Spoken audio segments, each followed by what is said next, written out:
As you can see, I am currently fishing, which means I've got pretty much all the kit I use on 99% of my sessions right here with me. And as I get asked questions all the time about what reels I use, what rods I use, what alarms are they, what bivvy's that, I thought I'd address all of those comments in one video. So, in one take, let's take you around my swim, starting with the rod and reel setup, bite alarms and everything here. So, the rods are Nash Dwarf 9-foot, 3-pound cork handles. Now, I don't think you can actually get these anymore. I think they've discontinued the Dwarf range and sort of expanded the scope range.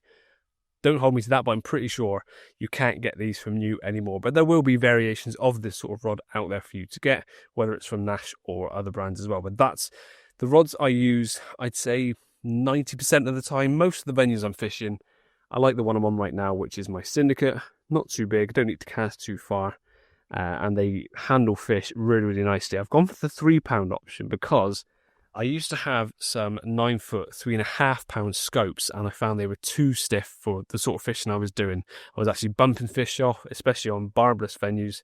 So I went for a softer rod because I think the 9-foot, 3-pound is a perfect blend of the strength of the rod to the actual size of it. And I absolutely love using these on, like I said, probably easily 90% of my fishing is using this setup you're going to see right here. Paired up with that are these reels. These are the Daiwa GS4000 LTD or Limited GS, so the gold spools. Gorgeous little reels. They really pop with those gold spools, as you can imagine. Lovely little balance for these rods. Now, they don't cast brilliantly because they're quite shallow spools. I think I've actually got 18-pound line on these. So if you're casting anywhere over 60, 70 yards, you're going to start pushing it with this setup, if I'm honest. If I got lighter line, yes, it'd be better. I could go bigger reels. I used to have Shimano Ultegra 5500 XTDs on these rods. That was actually on my previous setup, which, if you're new around here, got stolen a year and a half ago, nearly 2 years ago, actually. But this is what I'm using now. Absolutely love those. I get a lot of questions about what these reels are and will they work with your 9-foot, 10-foot setups. Yes, on small venues. If you're going bigger distance, no, just because you'll find that the resistance of the line coming off these spools is just a bit much. But for close quarters fishing, stalking, stuff like that, absolutely lovely, lovely reel. Then we come down to my buzz bar setup. I'm going to sit down for this bit because I have the actual sticks and crossbars and everything are the OMC elbows. I think they've changed brands a few times. These aren't brand new, but they're now distributed by OMC. These are the black version, as you can see. Love these because they're really adjustable but solid, because all of these heads can be unscrewed and moved along that bar and locked in position on pre-drilled holes. So they're secure, and it does mean you get things everything nice and neat and lined up and straight. That's the same front and back. If we go to the very front, we've got my bite alarms. Now, these are the Ripton Bite Keeper cubes. Really handy alarms because they beep when you get a fish, which at the end of the day is what you need a bite alarm to do. But one of the coolest features about these is that you can actually adjust them through your phone. There's an app that connects to the receiver, and you can make all the adjustments you want to do from the comfort of your bed chair, which I've used on several occasions when, say, the wind's picked up or something and I'm starting to get nuisance beeps. I don't have to get out of the bivvy, come up to my alarms and press the buttons. Just go onto the app, change sensitivity or whatever, and it's all done from in there. So that's what the alarms are. The bobbins are a fairly new addition as well. Now, these aren't off-the-shelf ones. These are actually made by that prop maker on Instagram. He messaged me out of the blue one day saying, I've turned you into some bobbins, and these are the results. So very, very unique, very funky, and very grateful that I had those made for me. And line, for those of you who are going to question what line I use, I've used the Avid Outline Camo for several years now. Ever since I did a video on them on my previous job at Carpology, it was, just some of the best line I'd used in a long time. It's quite a silky feeling line, really smooth, casts really nicely. Even this 18-pound stuff casts really nice. I think the 15-pound is probably the perfect blend of strength and castability, but that's what I've been using. Really like it, and I'm not going to change anytime soon. And lastly, I guess, would be the net. Now, this is a Nash Dwarf net, so again, not sure you'll be able to get this exact net with the name Dwarf next to it, but I'm sure you can get something similar with scope. Now, let's move over to some of the other items, which is more comfort and long stay related.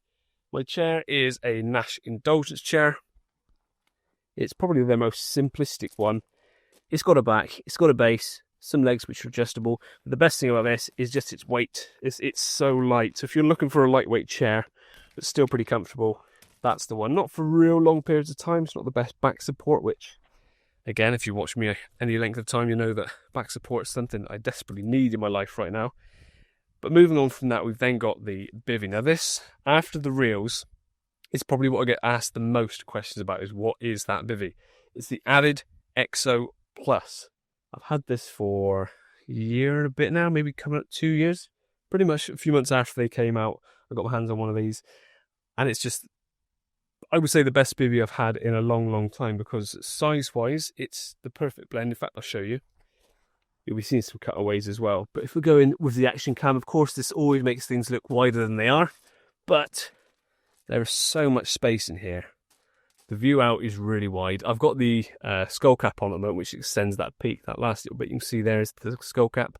Even without that, you've got a really big peak just here. So I often have this with no front on. And even when it rains, you very, very rarely get rain, get any closer than here. Bear in mind, I'm in the bed chair here. Excuse the pink pasty legs. So that's the bivvy that I use. It comes with everything as well. The Mozzie infill. It's got a solid front as well. You've got Mozzie vents around all four corners. It's all the way around. You've got good airflow. The storm poles, pegs, everything's included in the kit. It goes up really quick, and yeah, I absolutely love this bivvy. Gives me all I need protection wise, and it's nice and quick. Bed chair. What I was just sat on is the, again, Nash Indulgence. This is the, let me check, 5-season SS3 MF60. So that's the bed chair that I use with the pillow, complete with some toothpaste dribble marks from my last session. Believe it or not, that was washed only 2 weeks ago. I've already dribbled on it. Absolutely lovely. And probably one of the best purchases in a long time is this. It's a gooseneck phone holder. I got this for the video I did on how to improve your cat shots using your phone. So if you don't want to take a tripod with you, something like this is ideal, because it's got a little clamp which I've just clamped onto the frame of the bed chair. You can move that around. So if I want to use this outside the bivvy and take cat shots, I can. But the best thing is you can put your phone in that, especially in the winter when it's cold. You don't want to be holding your phone with one hand. Put it in this, direct it at your face, and you can be all cozy in your bed chair, hands free. Make of that what you will. If you want 2 hands free whilst your phone is playing something, you crack on.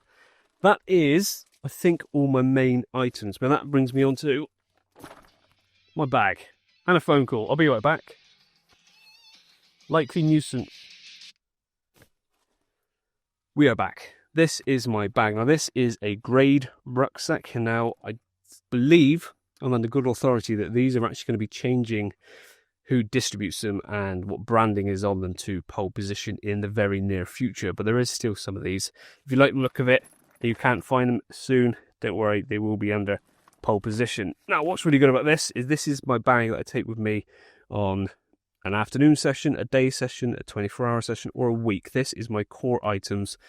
In the very top is my tackle box, and it fits the Nash Box Logic tackle box absolutely perfectly in there. And there's all my items within. Now, I've actually done a dedicated video on what's inside my tackle box. So if you want a Inception style video, if you dive into this in a bit more detail, then go and watch that one. I go through everything that is in my tackle box. But that's for another video, which you can watch after this if you like. Back in there if I can one-handed. I'm not going to flip it around too many times one-handed because I have filmed these other pockets already. This one has my rig wallet in. It fits perfectly in there. There's also a little pouch in there with my leads. And this side is what my buzz bars and bank sticks go into as well. It fits in there nice and snugly. A really cool design feature of this is that it's designed to be on its back. If you have a look there, you've got hard case base. Flip it over so it always sits this way. So once you've carried it to your swim, your straps stay off the ground, because although it's on a hinge point here, it's held in place by these straps, so your straps don't end up going in the mud even in the winter. Top is a little bivvy table that folds down and holds in place on a velcro there. That's surprisingly handy. It's a bit bent now because this bag has been used a lot. But underneath that is then my mesh and bivvy light and power leads, head torches and stuff.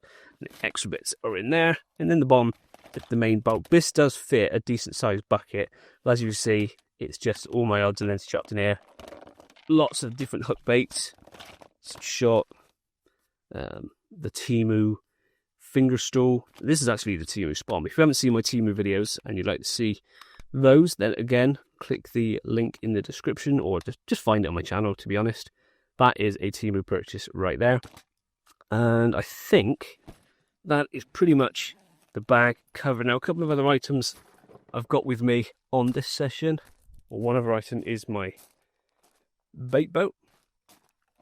Don't use this all the time, but where I am able to use them and I feel like using them, I do. This is the Ripton Catch X Mini, and it's got GPS. I can attach a sonar to the back of it there. Single hopper, but it holds loads of bait. I've been using it on this session, and I think that hopper easily holds over 1 kilo of bait. Let's try and turn that screen back on so I can see myself. There we go. But now I've actually got a couple of other setups that aren't with me. Now, I know I'm quite privileged that I've been in the fishing industry for a long time. I've gathered quite a lot of tackle over the years, and I have got some other setups for different types of fish. And so this is the setup that I said I use pretty much all the time on smaller venues. But I then have a 12-foot rod setup, which is my Daiwa Bezier X45 DF rods, and they are paired up with the Fox EOS 10,000 reels, I believe it is. That's my mid-range water setup. So anywhere that I need to cast up to 100 yards or so, that's probably the ones that I'd go for. They're a 3 1/4 pound Tesco rod, lovely playing action, and those reels I've actually had on there 6 years easily and still look as good as the day I got them. I take good care of my kit where I can, clean them regularly, and that's the main thing, maintenance, just keeping everything clean. And they are a lovely setup, like I said, for bigger waters like that. But if I'm then ramping up even further, I was very privileged to film a video when I was at Carpology on custom rod building. I actually went to Cotswold Rods. Tom Pollard made me a set of rods. It's 13-foot, 3 1/2 pound test curve rods, and they are completely custom to me. They have the Bristol City logo on the blank of the rod, and that's all sort of resined in. Got to film the whole process of that being made. So I was very privileged that I got my own bespoke 1-of-1 13-foot distance rods, and alongside that are the, I'm probably going to forget the long-winded name for them, but they're the Daiwa Whiskers with like the red accents, which just tied into the rods themselves as well. Again, beautiful setup, really nice when I do go for bigger range fishing, which at the moment I'm unable to do. I can barely even cast 20 yards without my elbow hurting, so that's another story. But that is, I think, the bulk of my kit covered. If there's other things that you want me to run through, whether that's camera equipment one day, I have done videos like that before, or there's other things you'd like to know a bit more information on, let me know. But I think that covers the bulk of the questions I get asked on what rods I use, what reels I use, what alarms are they, what bivvies, that. And the next question I guess I often get are recommendations for small rods, things like that. I can just tell you what I use and what I've got on with. Other than that, a lot of it is just down to research, going to tackle shops, getting hands on with them. And there's a very good YouTube channel called Carpology TV, which has lots of reviews on there from myself for several years and the guys that are still there doing them. So if you need more information on new products or other things, and also testing shorter rods, we actually did a video a couple of years ago. Myself, Ian and Luke were all working there, comparing loads of retractable rods and things like that. So there is a lot of information out there that will help you choose what rods are good for you, good value for money, how they perform and stuff like that. But that's me going off on a tangent. I hope that was somewhat entertaining. It answers lots of questions in one, because this is now the video I'm going to send people as soon as they ask me questions and say, watch this, everything you need to know is in there. I'm actually on a session right now, so if you like this video but maybe more polished videos where I actually put more effort into the filming and the fishing side of things, make sure you subscribe to the channel, like the video if you did, and if you think this would help someone else, share it and send it to them as well. But videos at least once a week, every Sunday at the moment, so just watching, and I'll see you in the next one.